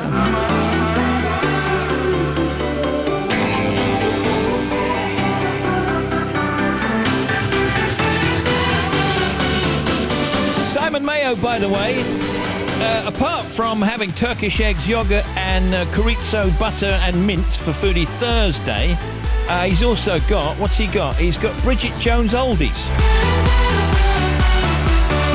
5 to 4 now, here's Bobby, what's happening? Steve, thank you. First of all, the A9 Pitlochry to Dalwhinnie is still closed at Blair Athol because of the earlier accident. The diversion is through Blair Athol itself. M8 Glasgow, the accident's all gone. 8 to 9, 9 to 8, beg your pardon. Both ways it was blocked with a breakdown. All clear now. The M56 eastbound, 14 to 12, Hapsford to Runcorn. One lane is closed on the eastbound route, causing queues. Now, the M6 is still a struggle southbound, 19 to 17 through to Sandbach. Also, just in the M6, north of that, but on the southbound side, 31 to 30, there's a breakdown. It's queuing back to the M55 at junction 32. Further down the M6, also on the southbound side at 15, just got news of an accident. Apparently it's all on the hard shoulder, but a lane closed past the scene for safety, so you've got queues down from 16 to 15. The A5, now it's still closed between the A45 at Wiedenbeck and Church Stowe. Huge queues behind this. Give the A5 a miss if you can. The M5, now both ways between 8 and 9. The M50 to Tewkesbury, we've got this accident. Northbound 2 lanes are closed and it's queuing back past 10 for Cheltenham. On the southbound side, 1 lane is shut, but also on the queues on the northbound carriageway, there's another accident which has closed a lane in the congestion. M1, we've got southbound queues through junctions 12 to 11 for Dunstable following a breakdown. M25, big queues clockwise, 9 Leatherhead to 16 for the M40, anti-clockwise. Now the queue into the Dartford Tunnel is almost back to 4 for Orpington. Just be aware, on the other side of the tunnel at 30, there's a lane closure. From 10 o'clock tonight, there's they're going to close that stretch of the M25 after the Dartford Tunnel until 5 o'clock tomorrow morning completely, so there'll be a diversion. So bear that in mind. Finally, A2, both ways now, closed between Dunkirk and Brenley Corner, and that's having a huge knock-on effect on the M2. All the villages of Herne Hill and Bourton all struggling as well, and I'll be back with more in half an hour. It was 1989, my thoughts were short, my hair was long. Caught somewhere between a boy and man. She was 17 and she was far from in between. It was summertime in northern Michigan.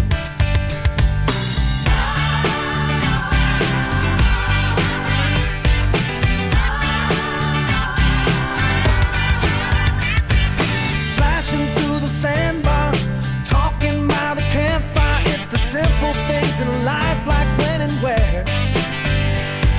We didn't have no internet, but man, I never will forget the way the moonlight shined upon her hair. And we were trying different things, and we were smoking funny things, making love out by the lake to our favorite song.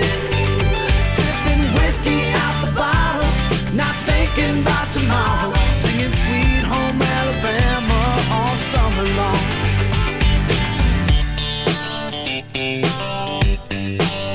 Singing Sweet Home Alabama all summer long.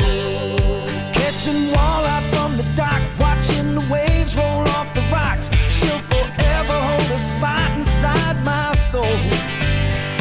We'd blister in the sun, we couldn't wait for night to come to hit that sand and play some rock and roll. While we were trying different things, and we were smoking funny things, making love out by the lake to our favorite song. Sipping whiskey out the bottle, not thinking about tomorrow, singing Sweet Home Alabama all summer long.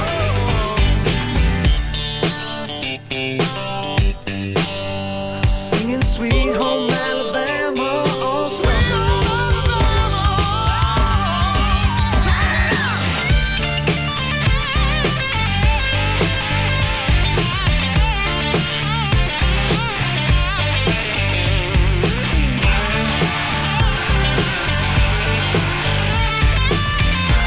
It's Kid Rock all summer long.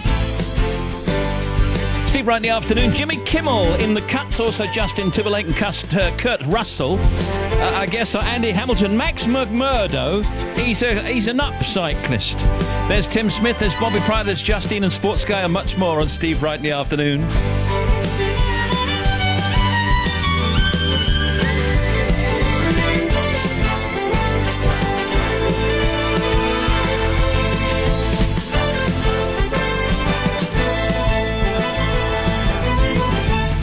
Steve Wright in the afternoon. Great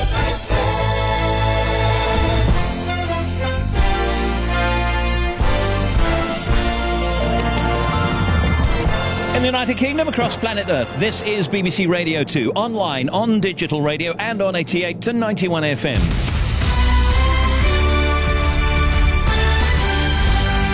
BBC News at 4 o'clock. This is Justine Green. Environmental campaigners have voiced their disappointment that the go-ahead has finally been given to Britain's first nuclear plant in 20 years. The Prime Minister had called for a review 2 months ago of the £18 billion project at Hinkley Point, which is being funded by the French company EDF and the Chinese State Nuclear Corporation. But now the government says it's safeguards in place to protect Britain's national interest. EDF's chief executive, Vincent Doriva, is delighted. Once more, has been scrutinized, and once more the conclusion is it's a good deal for the consumer. It's part of the choice made by Great Britain to go ahead with a program of nuclear power plants. I know that the next one will be and will have to be cheaper. Prosecutors are deciding whether or not to bring charges against 5 police officers involved in the arrest of a student who was left paralysed. Julian Cole suffered a broken neck during the incident outside a nightclub in Bedford more than 3 years ago. The outgoing BBC Trust chairwoman, Rona Fairhead, has criticised the government's decision to demand that the broadcaster name staff who earn more than £150,000. The Culture Secretary Karen Bradley confirmed the requirement when she announced the BBC's new 11-year Royal Charter. Ms Fairhead said this wasn't in the long-term interests of licence fee payers. In the Commons, though, the SNP Culture Secretary John Nicholson, who's a former TV presenter, dismissed her concerns.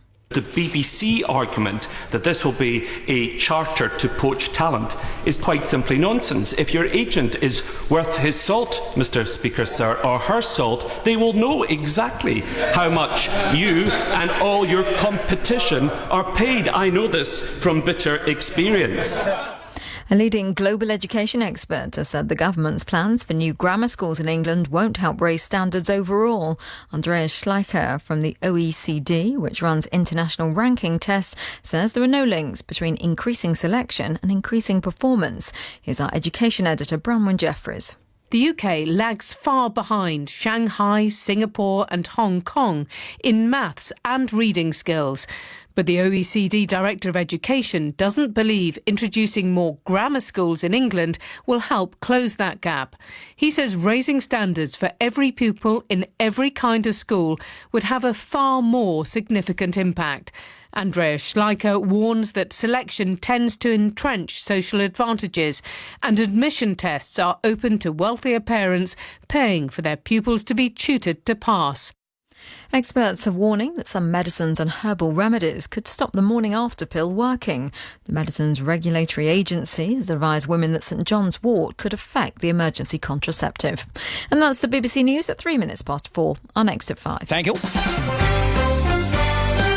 Over to you, sports guy. Yes, Britain have now passed 100 medals won at the Paralympics in Rio. They couldn't have had a better start to the day. Jeanette Chippington, Emma Wiggs and Anne Dickens all won gold in the sprint canoeing. Ian Marsden and Nick Bayton both picked up a bronze in the same event. Add to that, Natasha Baker has won gold in the individual para-dressage. So, Paralympics GB now have 101 medals, including 47 gold. Their pre-games target was 121 medals, so they're well on their way to reaching that. Manchester United play the first of their Europa League group games away to Feyenoord tonight. Southampton face Sparta Prague, and League of Ireland champions Dundalk make their first ever appearance in the group stages when they play AZ Alkmaar of the Netherlands. Chelsea boss Antonio Conte has confirmed John Terry is out of tomorrow night's match against Liverpool, and David Luiz will make his second debut for the club in that game. And Andy Murray will lead off Great Britain in the Davis Cup semi-final against Argentina tomorrow. He'll play the opening rubber against Juan Martín del Potro in a repeat of the Olympic final. Thank you, friend. Would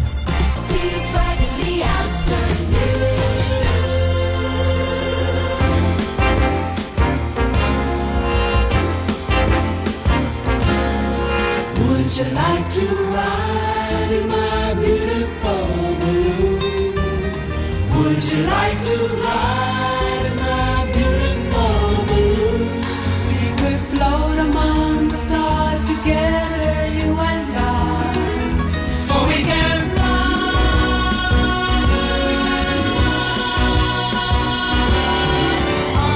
up and away, my beautiful balloon.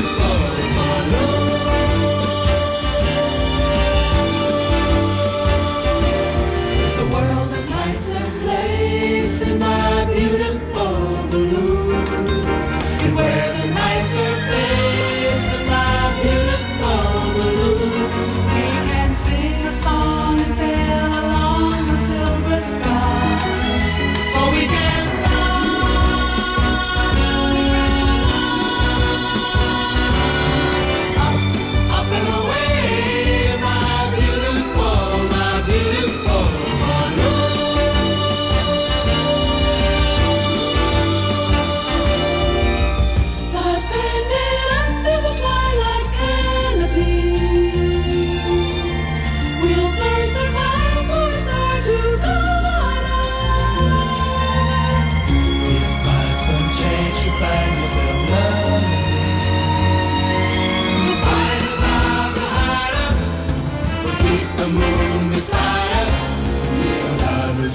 in there in my beautiful balloon. Way up in the air in my beautiful balloon. If you'll hold my hand, we'll chase your dream across the sky. Oh, we can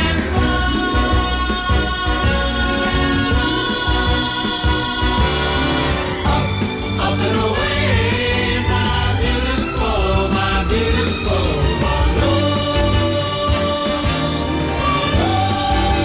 We love that because it's kitschy.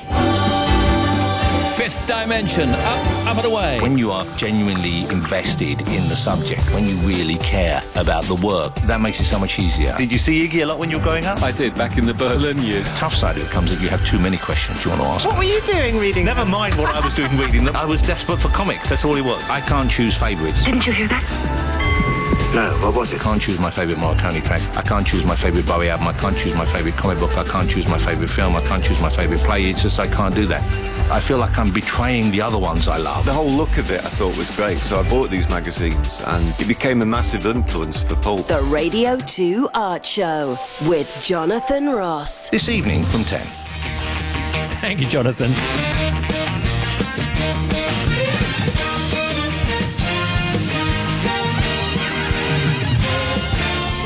Steve Wright in the afternoon.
Social media today. On Twitter, hashtag Battle of Britain Day is trending in remembrance of the 15th of September 1940. Over on Facebook, people are talking about rumours that Cheryl Cole and Liam Payne are having a baby. To add to that rumour mill, Liam recently changed his Twitter to say happiest man in the world, which sent Twitter into meltdown. It's been announced that Sting will get the BMI Icon Award next month. He's being honoured for his contribution to music, as well as his acting and humanitarian work. David Bowie is the favourite with the bookies to win the Mercury Prize tonight. It's his final album, Black Star. If his final album, Black Star, does win, it would mean that David would become the first artist to win it posthumously. Simon Webb, who became famous as a member of Blue and also did well on Strictly, as you'll recall, is joining the BBC Scotland drama River City. His character Andy is a former army man and a friend of the Roth family. Simon's first episodes will air in November. And Jimmy Kimmel will host the 68th annual Emmy Awards on Sunday night in Los Angeles. And Jimmy has been helping out with the preparations by rolling out the 1,325-foot-long red carpet. And Jimmy joked that he's making the effort to put on a good show. A show like this is an opportunity to really give 100%. You know, most nights on our show, I'll give tops 75. And so with a big show, big audience, a lot of stars around, you really want to do your best, and hopefully I will. I can relate to that. And the Toronto International Film Festival continues. Justin Timberlake was there for the premiere of his new concert documentary, Justin Timberlake and the Tennessee Kids. Justin is excited about the film, which will be available on Netflix. Music streaming has changed the music industry, and now film streaming is changing the film industry as well, and that's exciting, and it feels exciting to be a part of. And the premiere of Deepwater Horizon was also held at the Toronto International Film Fest. It stars Mark Wahlberg, Kate Hudson and Kurt Russell, and is based on the 2010 Deepwater Horizon explosion and oil spill in the Gulf of Mexico. Kurt says he wasn't initially aware of the full story. When I started reading the script and I recognized, I said, oh, this is the oil spill off the coast. I was fascinated by the fact that I remember that easily, but I didn't know that there were 11 people that got killed on that rig. I didn't know that there were many people that had suffered tremendous injury. There were many acts of incredible heroism that night, miracles. I mean, I thought to myself, wow, how is that possible that the media didn't spend any time on the people? I never saw anything. Days when we fought till I was giving. Perfect disasters. We were reaching for the rafters. Hey, hey. And most of the days we were searching for ways to get up and get out of the town we were raised, yeah, cause we were done. I remember we were sleeping in cars, we were searching for ours, we were burning cigars with the white plastic tips till we saw the sun. We said crazy things like, I refuse to look back thinking days were better just because of younger days. I don't know what's round the corner, way I feel right now, I swear will never change. Back when we were kids, swore we would never die. You and me were kids, swore that we'll never die. Lights down,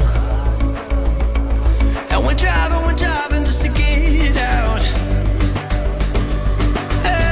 Perfect disasters. Yeah, we were swinging from the rafters. Hey, hey, hey. We were dancing in cars, we were looking for ours, we were naming the stars after people we knew till we had to go. And we were saying things like, I refuse to look back thinking days were better just because of younger days. I don't know what's round the corner, way I feel right now, I swear will never change. Back when we were kids, swore we would never die. You and me were kids, swore that we'll never die. Nights when we kept dancing, changing all our plans, making every day a holiday. Feel the years start burning, city lights they're turning, but something about this feels the same. Back when we were kids, swore we I really like One Republican kids. 4:16 in Great Britain. This is Radio 2. Hello. Steve, me and my brother were wondering if it would be possible to do a birthday shout-out for our mum, who's 49 today. She listens to your show regularly, especially when on long journeys. Me and Jack just wanted to wish her a massive happy birthday and say how grateful we are to have her in our lives. That's from James Smith. She's 49 today. Happy birthday.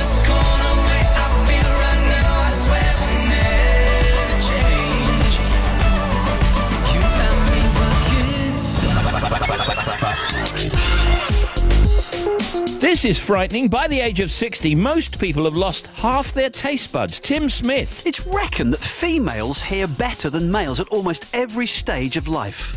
Your stomach has to produce a new layer of mucus, M-U-C-U-S, every 2 weeks. Otherwise, it will digest itself. The world's oldest barbers are Truefit and Hill in St James's Street in London. They opened in 1805. And 1 out of 5 people share ice cream with their pet. Factoids. BBC Radio 2. Right now, you can see live sets from Status Quo!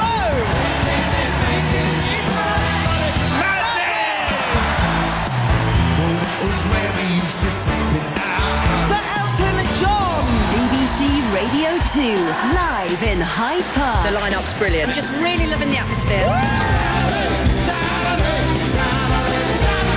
To see Madness, Status Quo and our headliner Sir Elton John, press the red button from any BBC TV channel. Thank you all for being magnificent.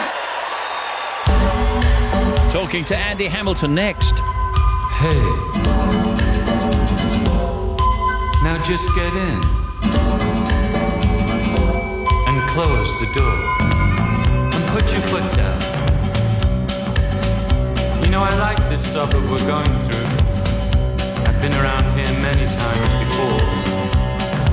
When I was young, we were going to move out this way for the clean air, healthy, you know, away from the factories and the smoke. I like that shop too. You can get anything there. So just get in and we'll go for a ride.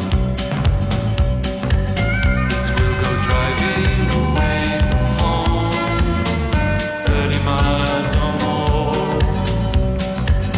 and we'll go moving away from home without a care. I'll tell you what, why don't we cross the city limit and head on down the M62? It's only 39 miles 45 minutes to Manchester, and that's my birthplace, you know. Driving away from home, 30 miles or more, and we'll go moving away from home without a care in the world.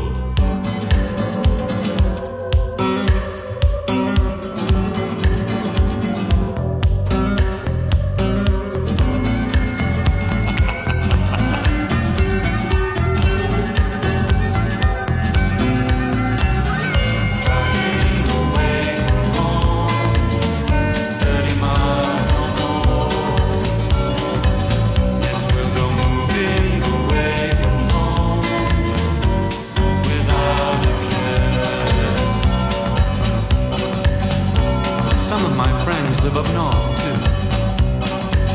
If you'd like a longer trip, all you've got to do is put your foot hard down to the floor. We can call on people I know in Newcastle, or maybe even Glasgow. There's a lot of nice places to see up there, so just don't worry. I'm moving away from home without a care in the world. Driving away from home, 30 miles or more. Yes, we'll go moving